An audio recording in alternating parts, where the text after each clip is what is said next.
Last ইয়ারে doctor Yunus sir আমাদের অফিসে মিটিং করলেন, বললেন যে আপনারা আসেন ফ্যাক্টরি করেন, বাট কেউ বুঝতেছে না ফ্যাক্টরি করে এখানে কি হবে, আমরা কোথায় প্রোডাক্ট শিপ করব।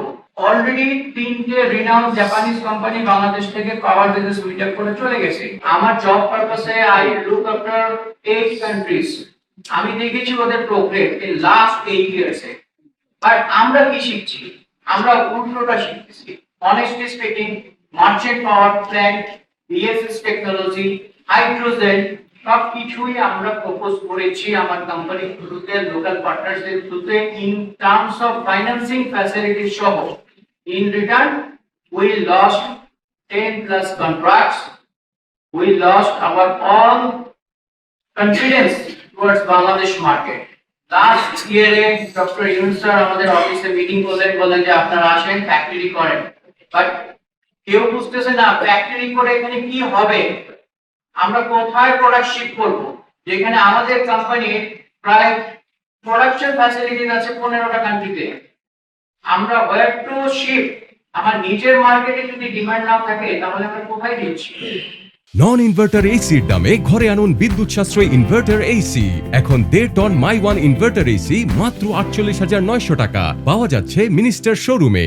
প্লাস আমরা যখন নতুন নতুন কনসেপ্ট গুলো ইন্ট্রোডিউস করাচ্ছি তখন কি আমরা ব্যারিয়ার পাচ্ছি, নেট মিটারিং থেকে শুরু করে ইম্পোর্ট ডিউটি।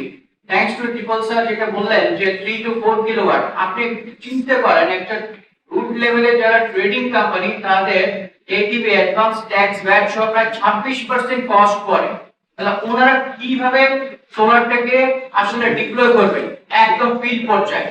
ডিজেল ইরিগেশন নিয়ে যে কনসেপ্টটা হয়েছে আরইবির কাছে গেল, বিএডিসির কাছে গেল, আপনারা কি একবার চিন্তা করে দেখেছেন যে শুধুমাত্র ইরিগেশনের জন্যই কি শুধু এই সোলার ইরিগেশন?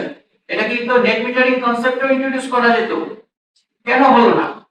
তো বাই দ্য ওয়ে আমরা শিখছি, আমাদের প্রশ্নটা হচ্ছে এটা। আর দ্বিতীয় প্রশ্নটা হচ্ছে টু অনারেবল মিস্টার শাহাবুল সাদি স্যার, আপনি আছেন মিনিস্ট্রি অফ ফাইন্যান্স। যখন মিনিস্ট্রি অফ পাওয়ার থেকে কোনো প্রজেক্ট স্পেশালি টেন্ডার গুলাকে ফ্লোট করা হয়, টেস্কো নেস্কো অনেকগুলা প্রজেক্ট ওনারা ফ্লোট করছেন, ওনারা ভেন্ডর সিলেক্ট করছেন, কিন্তু ভেন্ডর বা সাপ্লাই বা ডেভেলপার সিলেক্ট করছেন, কিন্তু are they credible to receive local finance? আপনি যদি চিন্তা করে দেখেন ওদের টোটাল পজিশনিং ডিক ডাউন করে দেখেন, কেউ এলিজিবল না, তাহলে কি বেসিসে ওদেরকে সিলেক্ট করা হচ্ছে?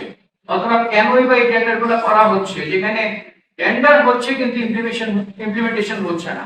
প্লিজ এই জিনিসগুলো আপনারা একটু কাজ করেন এবং আমাদেরকে সঠিকভাবে গাইড করেন। অলরেডি তিনটে রিনাউন্ড জাপানিজ কোম্পানি বাংলাদেশ থেকে পাওয়ার বিজনেস মিট করে চলে গেছে, চাইনিজ কোম্পানিগুলো শুরু করেছে।